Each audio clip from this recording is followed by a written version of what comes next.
నమస్కారం NSTV news కి స్వాగతం. నా పేరు సంధ్య. ఇక వార్తల్లోని ముఖ్యాంశాల్ని చూద్దాం.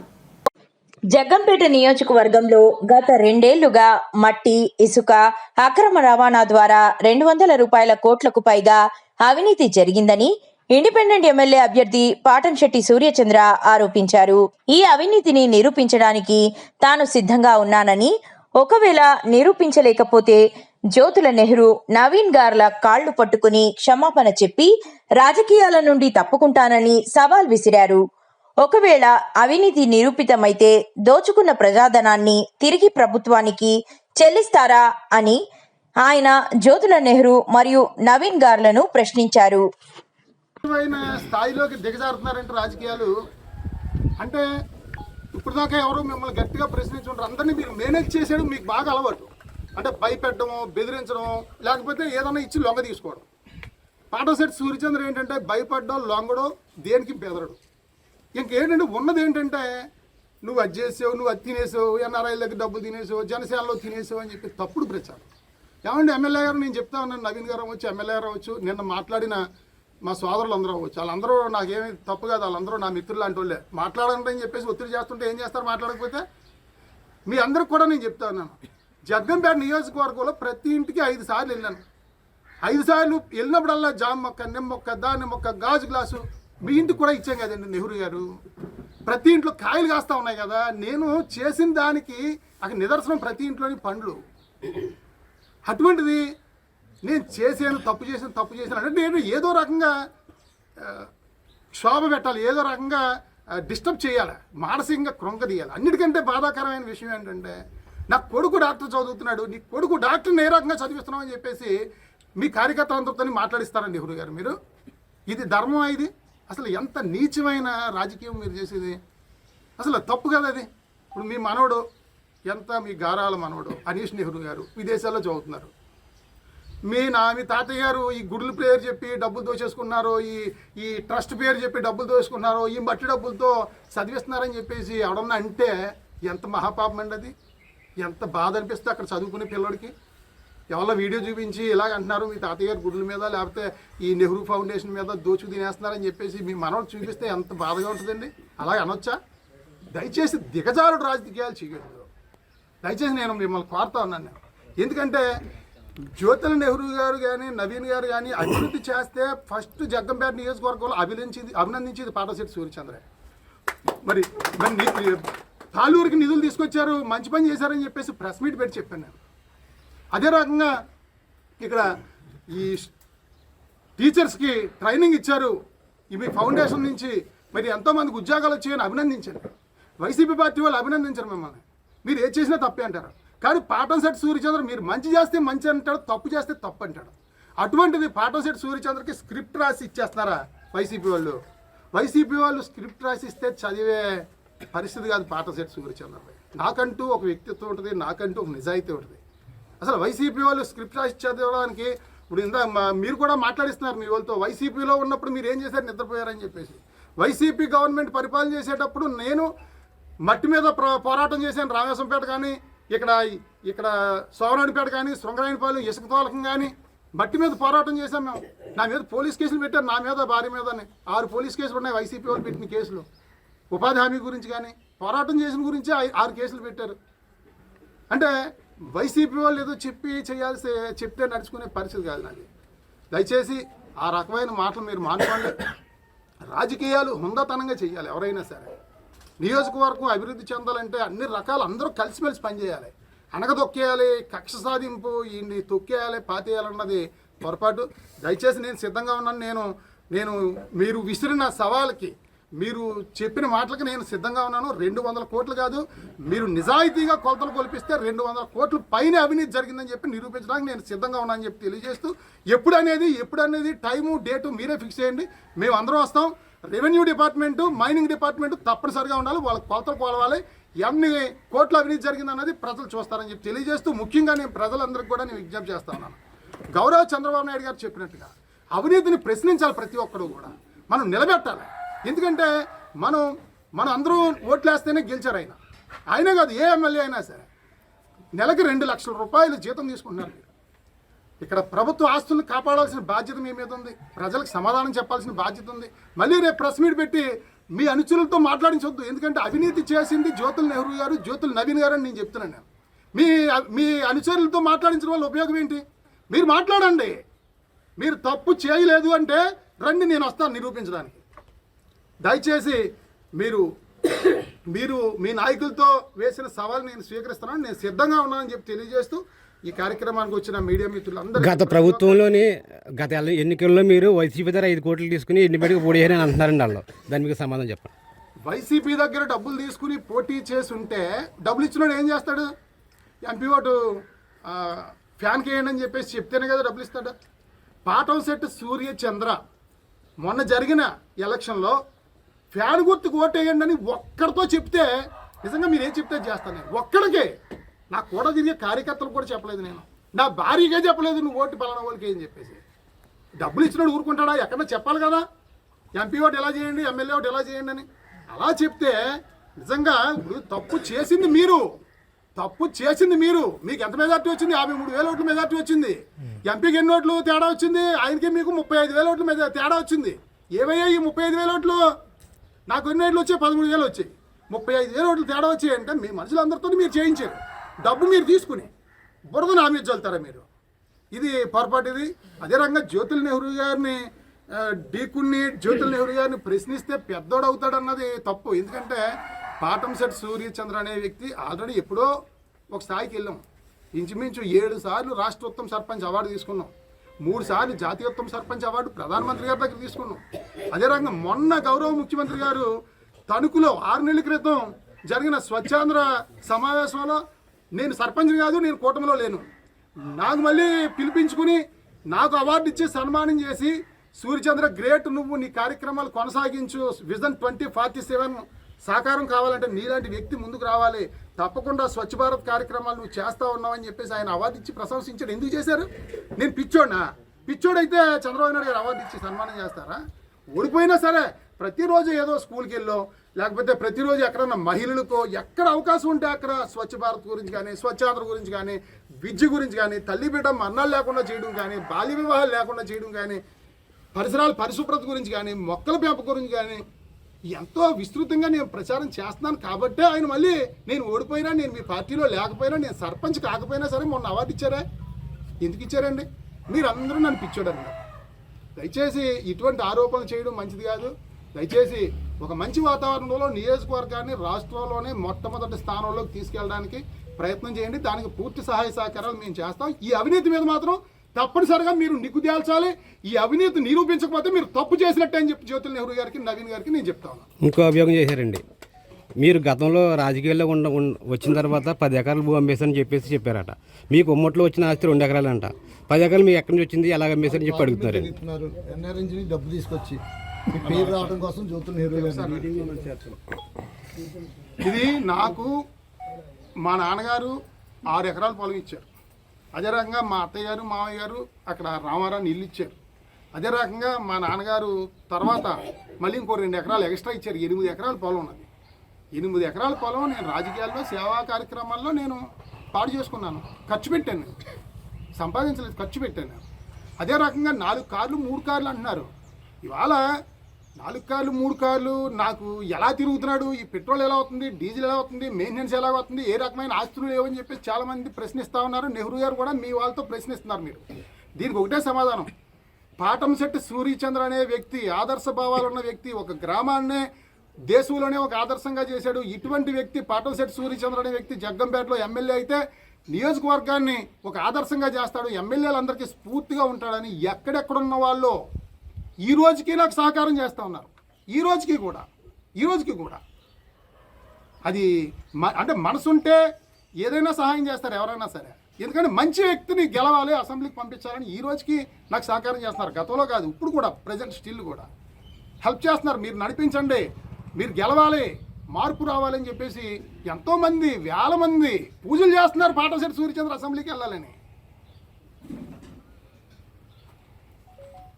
ఇప్పుడు జరిగినటువంటి అవినీతి పైన మీరు కొన్ని ఆధారాలతో పాటు నేను నిరూపిస్తానని చెప్పేసి అన్నారు కదా, దానికి సంబంధించి ఏమైనా ఒక సబ్జెక్ట్ మీద ఏదైనా ఒక ఆధారాలు ఏమైనా నాకు ఏమైనా చూపించగలరా విడిగా? రెవెన్యూ వాళ్ళని మైనింగ్ డిపార్ట్మెంట్ని తీసుకుని మీరు రండి. టైము ఎక్కడ, ప్లేస్ ఎక్కడ అని కూడా మీ వాళ్ళే చెప్పారు. టైము ప్లేసు ఎమ్మెల్యే గారు నిర్ణయించండి. మరి మైనింగ్ డిపార్ట్మెంట్ని రెవెన్యూ డిపార్ట్మెంట్ని తీసుకుంటారండి. మావిడాడు వెళ్దాం. అదే రకంగా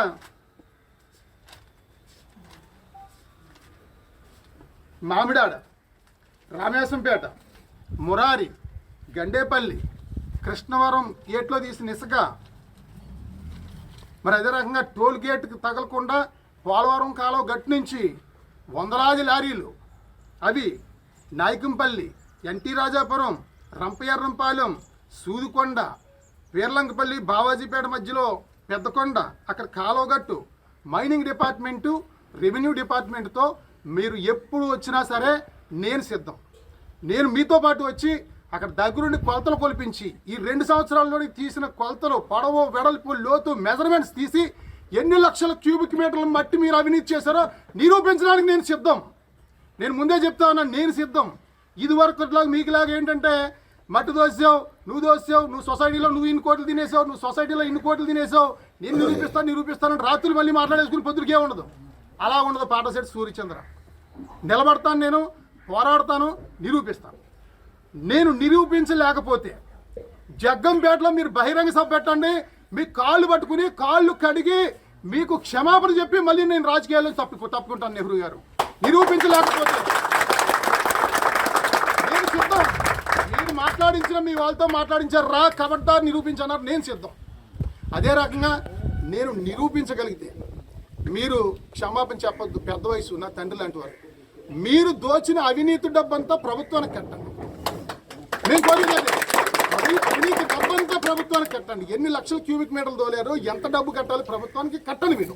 ఎందుకంటే రాష్ట్ర ప్రభుత్వం చాలా ఆర్థిక లోటు బడ్జెట్లో ఉంది. ప్రతి నెల 1వ తారీఖు వచ్చేటప్పటికి జీతాలు కావచ్చు, పెన్షన్లు కావచ్చు, అప్పు చేసే పరిస్థితి ఉంది. మన జగ్గంపేట నియోజకవర్గం నుంచి దోచిన డబ్బు వెనక్కి కట్టామంటే మీకే మంచి పేరు ప్రఖ్యాతులు వస్తాయని చెప్పి తెలియజేస్తూ నేను సిద్ధం. టైము, డేటు ఎప్పుడనేది మీరే నిర్ణయించండి అని చెప్పి యువతలు తెలియజేస్తాను. అదే రకంగా ఇండిపెండెంట్ ఎమ్మెల్యే అభ్యర్థి 2026-27 బడ్జెట్ రిలీజ్ చేసిన సందర్భంగా రాష్ట్ర వ్యాప్తంగా 3,32,000 కోట్ల నిధులు బడ్జెట్ రిలీజ్ చేశారు. జగ్గంపేట నియోజకవర్గంలో ఎన్నికల్లో ఇచ్చిన హామీలు ఏమయ్యాయి, ఈ నిధుల్లో కనీసం పూర్తి స్థాయిలో దీర్ఘకాలికంగా ఉన్నటువంటి ప్రధాన సమస్యలైనటువంటి ఏలేరు ఆధునీకరణకి ₹1 కూడా నిధులు ఇవ్వలేదు. అదే రకంగా కిర్లంపూడి, గండేపల్లి, గోకవరం విద్యార్థులకి డిగ్రీ కాలేజ్ లేక ఎన్నో అవస్థలు పడతా ఉన్నారు మన నియోజకవర్గంలో. ఈ మలవరం ఎత్తిపోతల పథకం కానీ, సత్సాయి డ్రింకింగ్ వాటర్ కానీ, ఇటువంటి ప్రధాన సమస్యలు సాగునీరు, తాగునీరు, విద్య, ఉపాధి, వైద్యం గురించి జగ్గంపేట నియోజకవర్గం వెనకబడి ఉంది. ఎన్నికల ముందు పదే చెప్పారు, ఏం చేశారు, ఎందుకు నిధులు కేటాయించలేకపోయారు అని ప్రశ్నించారు. రెండవది 200 కోట్ల రూపాయలు అవినీతి చేశారు అని చెప్పి ప్రశ్నించాం. ఈ రెండు మాట్లాడిన దాని మీద గౌరవ శాసనసభ్యులు శ్రీ జ్యోతుల నెహ్రూ గారికి కూడా నేను విన్నవించుకున్నది ఏంటంటే 14వ తేదీన బడ్జెట్ రిలీజ్ చేశారు. 17-18లో బడ్జెట్ చర్చ జరుగుద్ది. ఈ చర్చలో భాగంగా గౌరవ ముఖ్యమంత్రి చంద్రబాబు నాయుడు గారు మనకి నియోజకవర్గానికి ఇస్తానన్న హామీలు ఒక్కసారి మీరు అసెంబ్లీలో ప్రస్తావించండి చర్చలో భాగంగా అని చెప్పేసి గౌరవ శాసనసభ్యుల వారికి నేను విన్నవించుకున్నాను. వారు ఏం చేశారంటే, నేను నిన్న మొన్న కూడా చూడడం జరిగింది అసెంబ్లీలో, ఏమన్నా ప్రస్తావిస్తారేమో, ఎందుకంటే ముఖ్యమంత్రి గారికి శాసనసభ్యులు ప్రస్తావించాలి. ఎందుకంటే పోలవరం ప్రాజెక్టు మరి ఎంతో అభివృద్ధి చెందాలి, ఈ టైంకి పూర్తి చేస్తాం, ఇన్ని వేల కోట్లు రిలీజ్ చేస్తామని ఎప్పటికప్పుడు వారం అభివృద్ధి మీద నివేదిక తెప్పించుకుంటా ఉన్నారు ముఖ్యమంత్రి గారు. అదే రకంగా మన ప్రాంతానికి ఏలేరు నది సుమారు 60 నుంచి 65 వేల ఎకరాల ఆయకట్టున్న ఏలేరు నది గత 20 సంవత్సరాల నుంచి కూడా ఇసుక తీసేయడం వల్ల కాలువ లోతయ్యి, మరి కాలువల మేరకై ఏలేరు లోతయింది. రైతులు మరి వరద వస్తే మునిగిపోతా ఉన్నాయి, వరద లేకుండా సక్రమంగా నీరు వస్తే ఇంజులు పెట్టి తోడుకోవాల్సి వస్తుంది అని మీరు అసెంబ్లీలో ప్రస్తావించి నిధులు ఎందుకు కేటాయించలేదని అడగాల్సిన బాధ్యత మీ మీద ఉంది, మాట్లాడండి అని నేను చెప్పాను.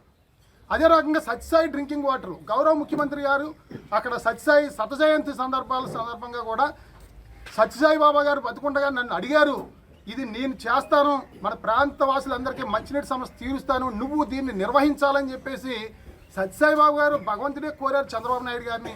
అటువంటిది మన నియోజకవర్గంలో 2 సంవత్సరాల నుంచి నీళ్ళు లేవు. కనీసం గోకవరం మండలంలో ప్రజా దర్బార్ మీరు నిర్వహించినప్పుడు మహిళలందరూ కూడా మాకు నీళ్ళు లేవు అని చెప్పేసి అంటే మీరు కలెక్టర్ గారితో మాట్లాడారు అర్జెంటుగా నీళ్ళు ఇవ్వాలని. తర్వాత నిలబోయిన తర్వాత మీరు పంప్ హౌస్ దగ్గరికి వెళ్ళారు. పంప్ హౌస్ దగ్గరికి వెళ్ళి అక్కడ కార్మికుల మీద నిందలేశారు. నెలకు 10,000 12,000 జీతాలు ఇచ్చే కార్మికుల మీద నిందలేశారు, అధికారుల మీద నిందలేశారు. బాధ్యత కలిగిన ఎమ్మెల్యే ఏం చేయాలి? నేను 4 రోజులైంది కలెక్టర్ గారు మీకు చెప్పి, ఐసిడిఎస్ పిఓ రంపచోడవరం ఈ నియోజకవర్గానికి కూడా సంబంధం ఉంది, ఎందుకు నీళ్ళు ఇవ్వాలి, నేను ఇక్కడే కూర్చుంటాను అని పక్క నియోజకవర్గాలు రాజానగరం రంపచోడవరం నియోజకవర్గాలు ఎమ్మెల్యేలు మీరు కలిసి అక్కడ కూర్చుంటే 24 గంటల్లో నీళ్ళు వస్తాయి. ఎందుకు చేయలేకపోయారని చెప్పేసి మేము అడగడం జరిగింది. అదే రకంగా ఈ సమస్యల మీద మాట్లాడితే మీరు అక్కడ అసెంబ్లీలో మేము మాట్లాడింది మీరు స్వీకరించి అసెంబ్లీలో మాట్లాడి ఉంటే ఈరోజు మళ్ళీ ఈ ప్రెస్ మీట్ లేదు. నాకు నిజంగా మీ కార్యకర్తలందరూ ఒక 100 మంది అవ్వచ్చు నియోజకవర్గంలో ప్రెస్ మీట్లు పెట్టి నన్ను తిట్టినా సరే నేను భరిందును. మీరు ప్రస్తావించుంటే మీరు కనీసం ప్రస్తావించలేదు. నిన్న మొన్న బడ్జెట్ సమావేశాల్లో చర్చ సందర్భంగా మీరు ప్రస్తావించకుండా మీరు చేసిన పని ఏంటంటే నియోజకవర్గంలో ఉన్న కార్యకర్త ప్రతి ఒక్కరికి ఫోన్ చేసి ప్రెస్ మీట్ పెట్టండి తిట్టండి, ప్రెస్ మీట్ పెట్టండి తిట్టండి. నిన్న మొన్న మీ పని ఇదా మీరు చేయాల్సిన బాధ్యత. గౌరవ శాసనసభ్యులు శ్రీ జ్యోతుల నెహ్రూ గారు నేను కోరుతా ఉన్నాను. నేను ఇది మంచి విధానం అని మీకు మనస్సాక్షిగా అనిపిస్తూ ఉందని చెప్పేసి అడుగుతా ఉన్నాం.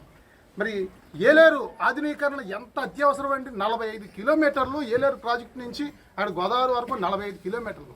ఈ 45 కిలోమీటర్లు కూడా 20 సంవత్సరాల నుంచి నిధులు లేవే. మరి ఇంచుమించు 105 కోట్లతో టెండర్ అయ్యింది, 56 కోట్లు ఖర్చు పెట్టారు. అది కూడా ఎక్కడ లాస్ట్ 8 కిలోమీటర్లో చేశారు, అది కూడా తక్కువ. 45 కిలోమీటర్లు ఆధునీకరణ చేస్తేనే ఈ సుమారు 60,000 ఎకరాలకి సాగునీరు అందుద్ది. అవన్నీ మీకు తెలుసు. మరి అదే రకంగా నీకు ఏం హక్కు ఉంది, నీకు ఏం అర్హత ఉంది, వాళ్ళతో మాట్లాడి అర్హత నీకుందా అని చెప్పేసి అడుగుతూ ఉన్నారు. ఏంటి ప్రశ్నించడానికి అర్హత ఉండాలా? ఎమ్మెల్యేని ప్రశ్నించడానికి అర్హత ఉండాలా? కొమ్ములు ఉండాలా? ఏమన్నా దేనికి ఎందుకు ప్రశ్నించకూడదు? రాజ్యాంగం కల్పించిన హక్కు ప్రతి పౌరుడు కూడా ప్రశ్నించే హక్కు ఉంది. నేను అంటే ఎమ్మెల్యేని ప్రశ్నించాలంటే ఇంకొక ఎమ్మెల్యే స్థాయిలో ఉండాలా?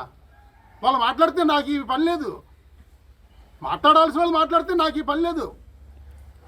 దయచేసి నేను చెప్తా ఉన్నాను. మరి నిన్న మొన్న కూడా నాయకులందరూ కూడా ప్రెస్ మీట్ పెట్టి ఖబర్దార్ నువ్వు నిరూపించు, దమ్ముంటే నిరూపించు, నిరూపించు ఖబర్దార్ అని చెప్పడం జరిగింది. 200 కోట్లు రుజువు చేయమన్నారు. 200 కోట్లు రుజువు చేయమన్నారు.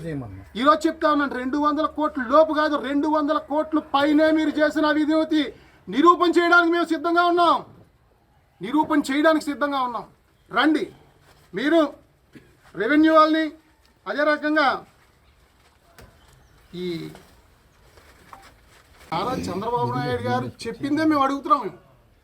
నేను మొన్న మీటింగ్లో మాట్లాడింది మీరందరూ విన్నారు కదా, మీడియా మిత్రులు, ప్రజలు. ఇప్పుడు నన్ను ఈ 2 రోజుల నుంచి తిట్టిన తెలుగుదేశం పార్టీ నాయకులు అవ్వచ్చు, మరి లిస్టు అంతా మీరు రాసి చంద్రబాబు నాయుడు గారికి ఇచ్చారు. జ్యోతుల నవీన్ గారు, నెహ్రూ గారు, మీరు కూడా విన్నారు కదా చంద్రబాబు నాయుడు గారు చెప్పింది. అవినీతి అనకుండా దోచు తినేశారు, మట్టి ఇసుక అవినీతి అనకొండలు అని చెప్పి చంద్రబాబు నాయుడు గారు అన్నారు. ప్రశ్నించండి అన్నారు, మాట్లాడండి అన్నారు, భయపడొద్దు అన్నారు. నేను మాట్లాడితే నన్ను పిచ్చోడు, మెంటలెక్కింది, లేని ఆరోపణలు చేస్తా ఉన్నాడు. నెహ్రూ గారిని విమర్శిస్తే పెద్దోడైపోవడానికి ఆలోచన చేస్తున్నాడు. ఖబర్దార్. ఏంటండి ఇవి? మాట్లాడమన్నది ఎవరు మాట్లాడమన్నారు? చంద్రబాబు నాయుడు గారే చెప్పారు, ఆదేశాలు ఇచ్చారు మాట్లాడమని. గత ఎమ్మెల్యేని అవినీతి చేసావు, నువ్వు అవినీతిలో కూరుకుపోయావు, అనకుండా దోచుకు తినేసావని చెప్పేసి గత ఎమ్మెల్యేని తిట్టారు కదా చంద్రబాబు నాయుడు గారు. మీరే స్లిప్పులు రాసి ఇచ్చారు కదా, ఆయన చెప్పారు కదా. అని మేము మాట్లాడితే తప్పు, పిచ్చోళ్ళు, మెంటలెక్కింది, దుర్మార్గులు, నియోజకవర్గానికి పెట్టిన శని సూర్యచంద్ర. ఏమన్నీ మాటలు ఇలా మాట్లాడిస్తారా నెహ్రూ గారు మీ వాళ్ళందరితోనే? ఇది మంచి పనా, ధర్మమా మీకు? నియోజకవర్గంలో అభివృద్ధి సంక్షేమంతో పాటు నియోజకవర్గంలో అవినీతి లేకుండా చూడాల్సిన బాధ్యత ఎమ్మెల్యేది. అలా కంచె చేయని వేసినట్టుగా ఆ బాధ్యత తీసుకోవాల్సిన మీరు మీ అబ్బాయి అవినీతి చేశారని చెప్పేసి నేను ఆరోపణ చేశానే. మీరు మాట్లాడలేదా? ప్రతిపక్షంలో ఉన్నప్పుడు గత ఎమ్మెల్యేని ఇరుపక్క చెరువు దగ్గరికి వెళ్ళా లేకపోతే కాలువ గట్ల దగ్గరికి వెళ్ళి బట్ట తవ్వేస్తున్నాడు అని చెప్పి గొంతు చించుకుని అరిచేవారు కదా. నేను మాట్లాడితే తప్ప అయిందా? అదే రకంగా నేను నెహ్రూ గారిని, నేను నవీన్ గారిని కూడా అడుగుతాం. తాళూరు ఎత్తిపోతల పథకాన్ని అక్కడ అమరనిరాహార దీక్ష కూడా చేసాం మేము రైతులు కష్టాల గురించి. మాట్లాడే హక్కు నాకుంది, నాకే కాదు రైతులకు ఉంది, ప్రతి ఒక్కరికి ఉంది. నేను దాని గురించి మాట్లాడాను, అంతే తప్పే ఉంది. అదే రకంగా ఒకసారి వీడియో చూడండి ఒకసారి మిత్రులందరూ ఒక్కసారి.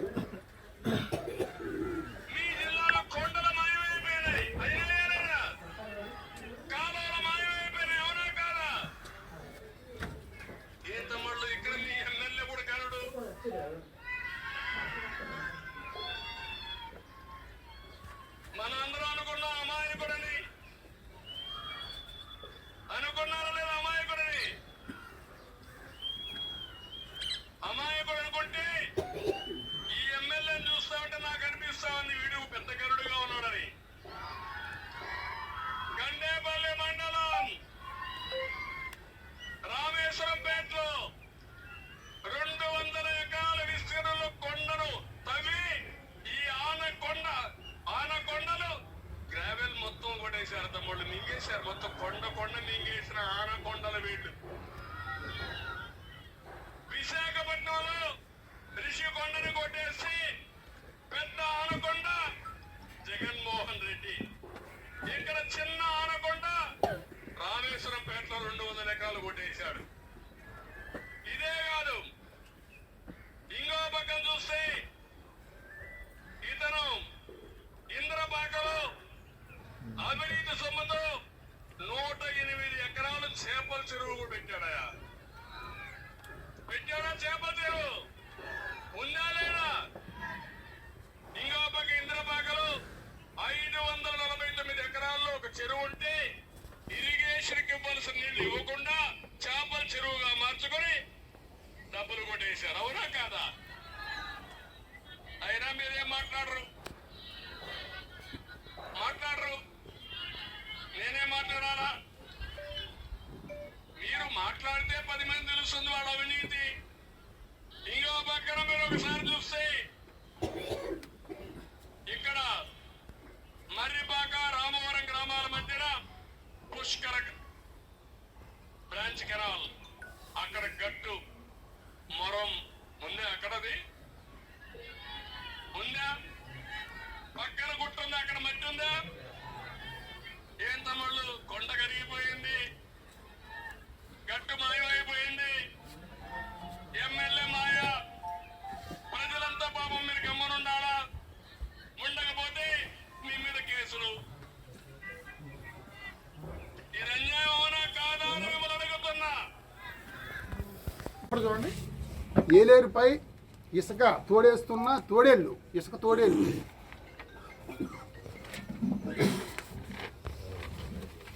ఇసుకాసురులు, బకాసురులని ప్రతిరోజు మీరందరూ మీడియా మిత్రులందరూ పేపర్లో వేస్తున్నారు, టీవీలో వేస్తున్నారు. ఏంటి అక్కడ మట్టి ప్రొక్లైండర్లతో ఆఖరికి ఏంటంటే చూడండి, ఈ పడవల మీద డ్రిడ్జింగ్ మిషన్లు తీసుకొచ్చి భూమిలో ఉన్న ఇసుకని తీసేస్తున్నారు. మట్టి అక్కడ ఇప్పుడు స్టిల్ ఇప్పుడు వెళ్ళి చూస్తే అక్కడ మురారి గండేపిల్లో 100 లారీలు తిరుగుతూ ఉన్నాయి, మామిడాల్లో తిరుగుతూ ఉన్నాయి. ఇక్కడ మన పోలవరం కాలువగట్టు ఇక్కడ మన కృష్ణవరం బూరుపుడి మధ్యలో యాలంక జరుగుతుంది. అక్కడికి ఎంత దారుణం అంటే ఈ పోలవరం కాలువగట్టు లారీలు వెళ్తా ఉన్నాయి.